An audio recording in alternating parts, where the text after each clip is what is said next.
আসসালামু আলাইকুম প্রিয় ভাই ব্রাদাররা, কেমন আছেন সবাই? আবার সেই ক্ষীরকুন ধান লাগাবো। ক্ষীরকুন ধান লাগানোর জন্য আগাছা হয়, সেই জন্য জমিতে সাইড দিচ্ছি ট্রাক্টর দিয়ে। আগাছা কম হয়, জন কম লাগে, সেই জন্যে পানিতে তো তলায় যায়। এখানে পানিতে আপনার এই সময় পানি হয়, ওয়াঠেই পানি হয়, এই জন্য প্রচুর পরিমাণ ঘাস আগাছা জন্য ঘোরার কারণে বসাই দিচ্ছি ট্রাক্টর দিয়ে। ট্রাক্টর দিয়ে চলতেছে, ট্রাক্টর দিয়ে চইসা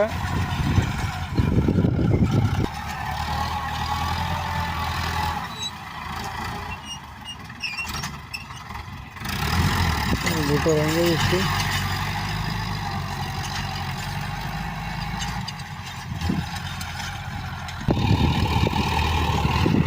ট্রাক্টর দিয়ে চলেছে দুই সাইজ দেবো, এক চাষ, তারপরে আবার লম্বা লম্বি এক সাইডে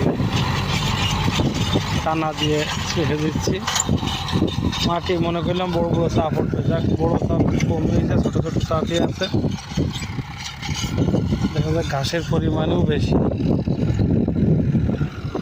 এই যে আপনার মানুষ সব পারে, মানুষ সব পারে,